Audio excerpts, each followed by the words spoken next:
pertama kalinya ya berarti ya live di wall Indari Mastuti. Biasanya lebih banyak live di ibu-ibu doyan bisnis, dan saya ada banyak sekali board, dan ini saya namakan super board. Karena apa? Karena ini memang board yang memang dibuat oleh Inscript Businesswoman University khusus untuk para ibu yang pengen belajar konsisten gitu kan. Kalau biasanya ibu-ibu mengenal dengan yang namanya guidance book, kemudian mengenal dengan yang namanya agenda. Kalau sekarang cukup dengan hanya satu gini aja, satu ini sudah bisa mengatur kegiatan ibu-ibu setiap harinya.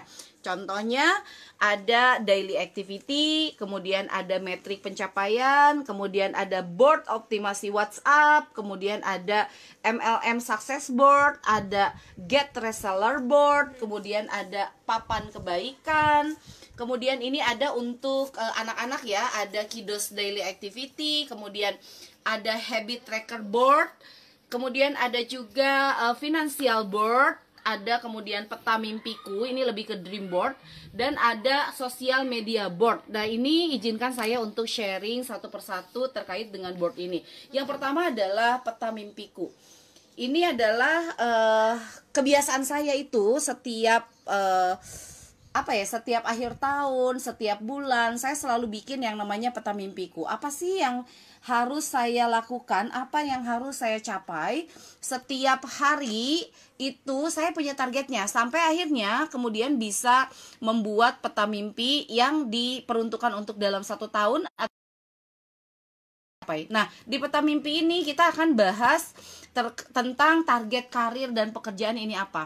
Untuk teman-teman yang memang di sini adalah seorang pengusaha, di sini lebih kepada target usahanya seperti apa, misalnya target omset gitu kan, kemudian target rekrut reseller. Di sini tercapai bulan apa, dan di sini ada tahunnya tahun berapa gitu. Nah di sini target misalnya pengen punya omset berapa dan tercapai berapa, artinya konsisten dijalankan untuk target itu. Kemudian kualitas, misalnya baca Quran gitu kan setiap hari, kemudian sholat duha setiap hari, tahajud setiap hari. Ini adalah target spiritualitas yang memang ini akan memandu teman-teman untuk bisa mencapai duniawinya iya, akhiratnya juga iya. Kemudian ada target hubungan atau pertemanan. Contoh saya punya target nih, ibu-ibu doyan bisnis sampai akhir tahun ini misalnya nih bisa 1 juta member. Wah, Masya Allah gitu kan. Di sini saya targetkan dan tercapai pada bulan apa, misalnya bulan Desember. Kemudian target kunjungan. Di sini adalah target kunjungan ketika misalnya saya pengen berkunjung kemana, saya pengen ke Bali, pengen ke Bangkok misalnya, atau kemanapun, ini juga saya tuliskan gitu. Intinya adalah di sini di peta mimpiku teman-teman sudah bisa memetakan kira-kira saya tuh mau kemana, saya tuh mau punya target apa hingga akhir tahun ini. Dan biasanya dengan memiliki peta mimpi seperti ini, langkah kita ini lebih tertata teman-teman gitu.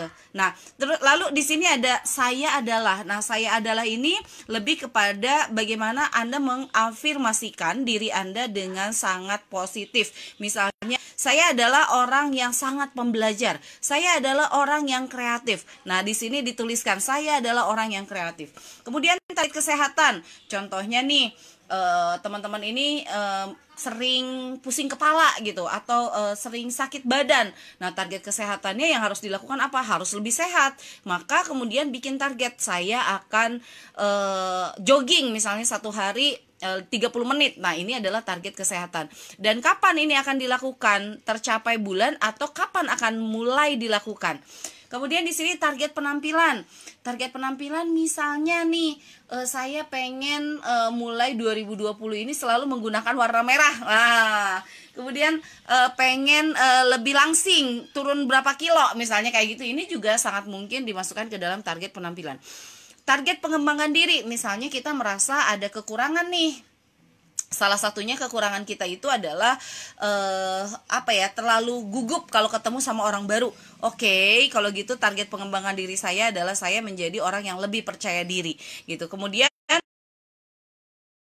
di sini pun kita harus punya target ya, bukan hanya target diri sendiri tapi target rumah dan keluarga. Contoh, misalnya kita pengen di tahun depan atau di tahun ini anak-anak menjadi lebih solehah. Kita pengen memberikan rumah yang lebih nyaman buat anak-anak. Jadi di sini ada target rumah dan keluarga. Termasuk juga mungkin hubungan Anda dengan misalnya nih ibu nggak begitu bagus. Kita targetkan hubungan menjadi lebih harmonis. Nah kayak gitu. Jadi sangat-sangat mungkin. Dan ditambah lagi dengan foto. Jadi ini sangat penting, foto, dan juga kemudian ada tanda tangannya. Kenapa harus ada tanda tangan ini? Sebagai bukti bahwa teman-teman ini serius untuk membuat peta mimpi ini bisa tercapai. Jadi teman-teman, di peta mimpi ini yang bisa diisi dan kemudian bisa digantung gitu kan dalam satu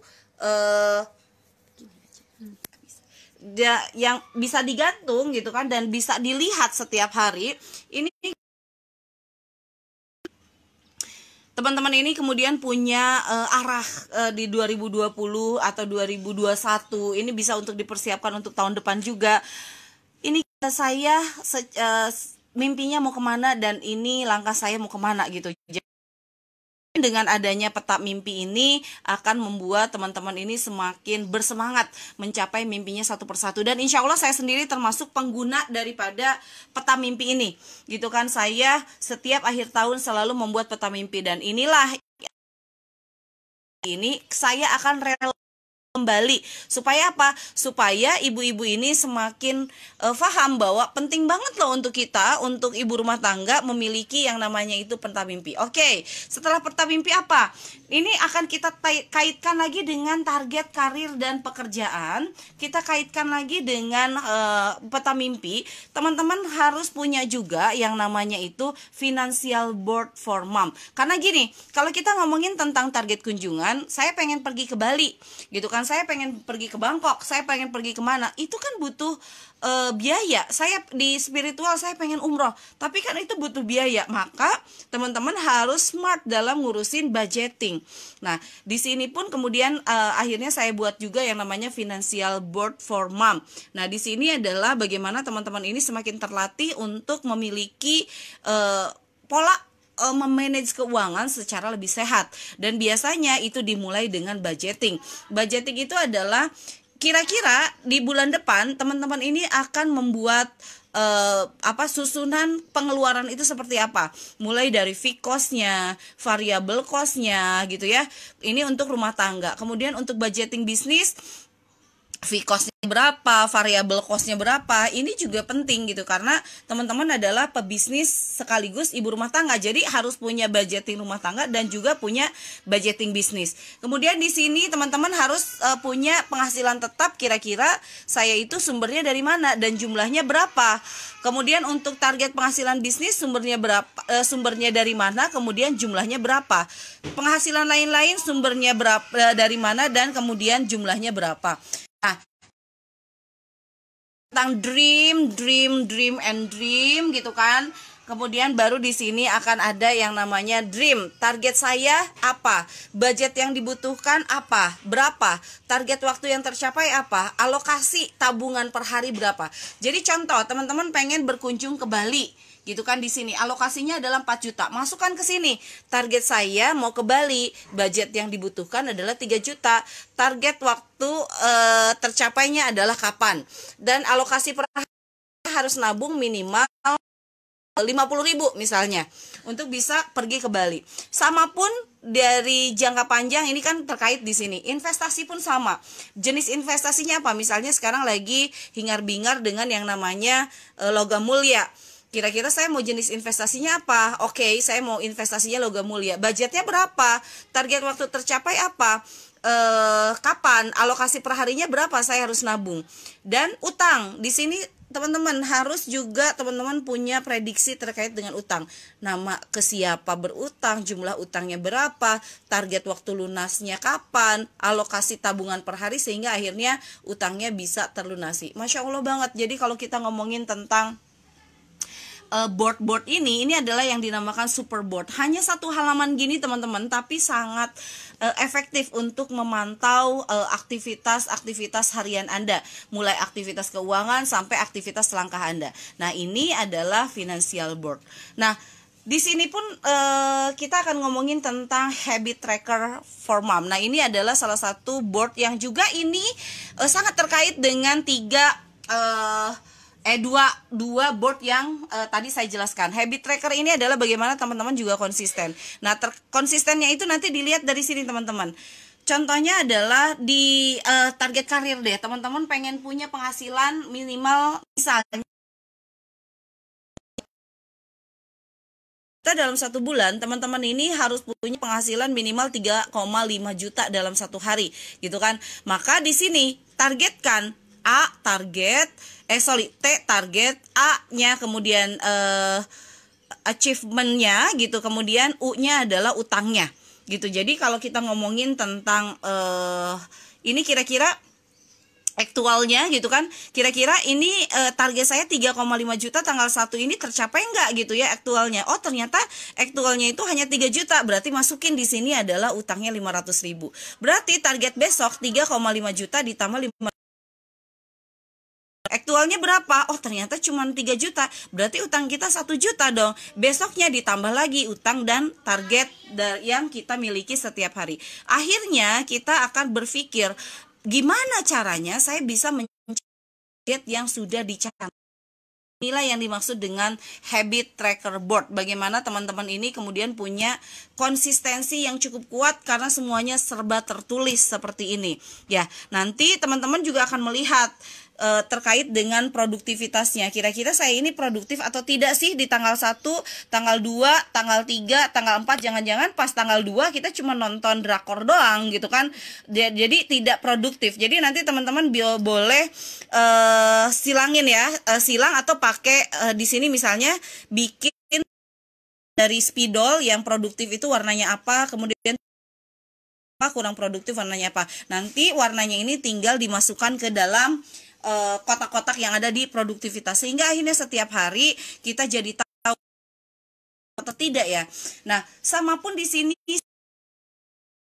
kan, dan olahraga ini harus ada yang namanya ya, pengawalnya adalah habit tracker. Jadi habit tracker ini adalah bagaimana teman-teman belajar untuk konsisten setiap hari, gitu kan, belajar untuk konsisten untuk melatih setiap hari. Nah, bukan hanya untuk target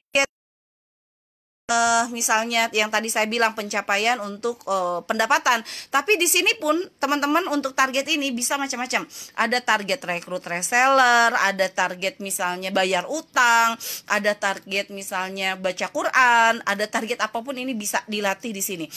Teman-teman pakai ini dalam 3 bulan, insya Allah ini akan akan terjaga namanya konsistensi, asal kuat aja gitu. Karena kalau misalnya teman-teman baru setengah sini sampai sini kemudian ngerasa lelah terus kemudian berhenti, ya nggak akan bisa untuk menjadi perempuan yang sangat konsisten dan strong banget dengan yang namanya konsistensi. Jadi teman-teman, ini adalah 3 board yang saling terkait satu sama lain.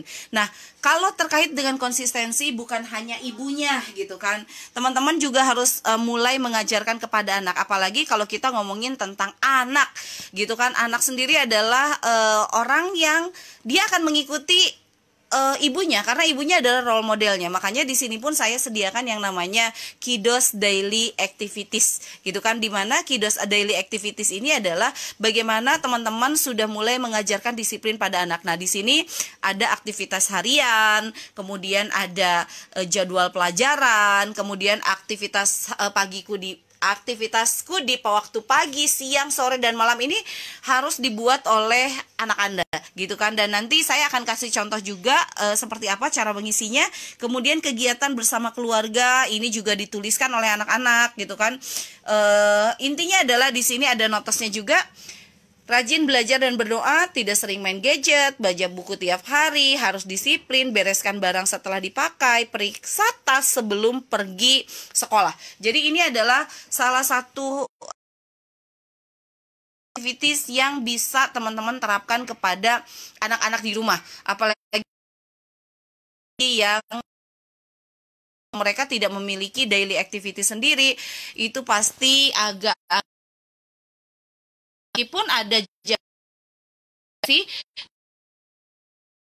teman-teman harus mulai mengajarkan aktivitas mereka belajar. Misalnya kalau malam kita ada family time, misalnya baca buku bareng, sore-sore mereka aktivitasnya main bola misalnya, karena seharian sampai jam 12 boleh. Termasuk juga kalau ibu-ibu punya peta mimpi ya.